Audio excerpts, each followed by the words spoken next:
सातारा जिल्ह्यातील आजच्या top 10 news दिनांक 20 मे 2025 पावर्ड बाय जिल्हा सातारा संचलित जनसेवा सुविधा केंद्र सातारा। साताराकरांना दैनंदिन लागणारी माहिती आणि प्राथमिक सेवा मिळवण्याचे योग्य ठिकाण पवई नाका सातारा।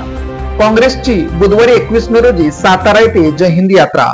ऑपरेशन सिंदूर मध्ये भारतीय जवानांनी केलेल्या शौर्याला सलाम देण्यासाठी तसेच अतिरेकी हल्ल्यात बलिदान दिलेल्या प्रति सद्भावना व्यक्त करण्यासाठी सातारा जिल्हा काँग्रेसच्या वतीने बुधवार दिनांक 21 मे रोजी जय हिंद यात्रा काढण्यात येणार असल्याची माहिती जिल्हा काँग्रेसचे अध्यक्ष डॉक्टर सुरेश जाधव यांनी दिली।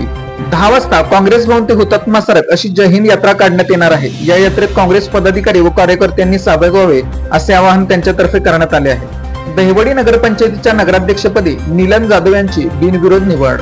दहिवडी नगरपंचायतीच्या नगराध्यक्षपदी भारतीय जनता पक्षाच्या नीलम अतुल जाधव यांची बिनविरोध निवड झाली आहे। दहिवडीच्या प्रांताधिकारी उज्ज्वला गाडेकर यांनी नीलम जाधव यांचा दहिवडीच्या नगराध्यक्ष पदासाठी एकमत झाल्याने त्यांना नगराध्यक्ष म्हणून घोषित केले। चालू वर्षात जिल्हा नियोजनचा 744 कोटी रुपये निधी मंजूर। गाळमुक्त धरण व गाळमुक्त शहर योजना प्रभावीपणे राबवा, पालकमंत्री शंभूराज देसाई। जिल्हा नियोजन समितीच्या माध्यमातून हाती घेण्यात येणारी कामे दर्जेदार वेळेत पूर्ण होण्याच्या दृष्टीने नियोजन करावे। चालू वर्षात जिल्हा नियोजनच्या 744 कोटींच्या निधीला मंजुरी देण्यात आली आहे।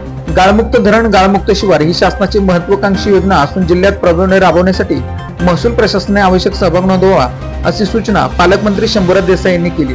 सातारा पोलिसांच्या सीयूजी मोबाईल नंबरचा लोकार्पण सोहळा, पालकमंत्र्यांच्या उपस्थितीत हँडसेटचे वाटप।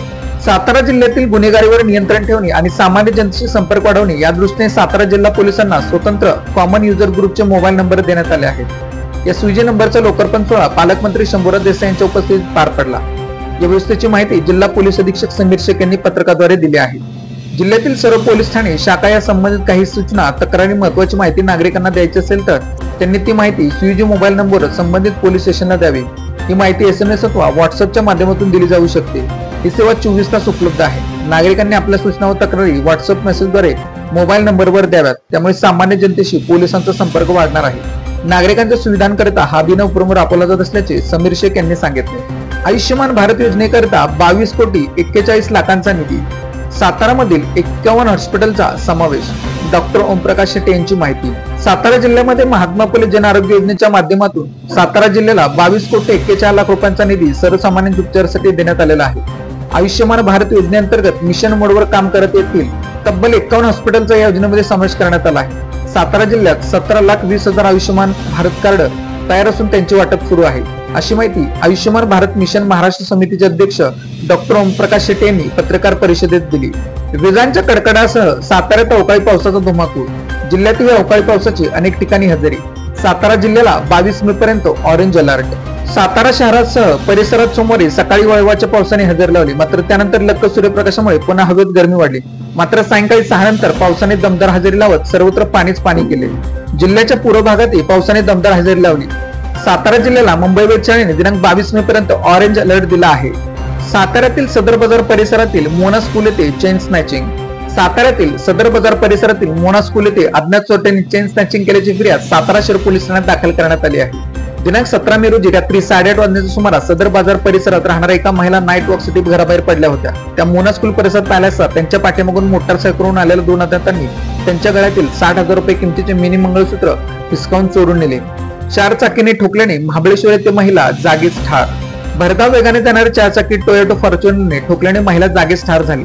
मेहरबानू मुबारक खारकंडे वय 60 असे ठार झालेल्या महिलेचे नाव आहे। या अपघाताची फिर्याद अब्दुल नालबंद वय 54 राहणार स्कूल मोहल्ला महाबळेश्वर यांनी महाबळेश्वर पोलीस ठाण्यात दाखल केली आहे। त्यानुसार काल चालक केतन चंद्रसेन जाधव वय 30 राहणार धनकवडी पुणे याच्यावर गुन्हा दाखल करण्यात आला असून पोलिसांनी त्याला अटक केली आहे। कराड येथील लाहोटी नगर मधील एका हॉटेलमध्ये वीट डोक्यात घातल्याने एक जण गंभीर जखमी। मलकापूर लाहोटी नगर येथे हॉटेलमध्ये नाश्ता करताना हात लागल्याबाबत जाब विचारल्यानंतर एकाने युवकाच्या डोक्यात वीट घालून त्याला गंभीर जखमी केले। शनिवार रात्री 12:30 वाजण्याच्या सुमारास ही घटना घडली। याबाबत सूरज हेमंत धुमाळ राहणार साईप्रसाद कॉलनी विद्यानगर सैदापूर यांनी कराड शहर पोलीस ठाण्यात फिर्याद दिली आहे। त्यावरून बंटी जाधव राहणार मार्केट यार्ड कराड याच्यावर गुन्हा दाखल करण्यात आला आहे।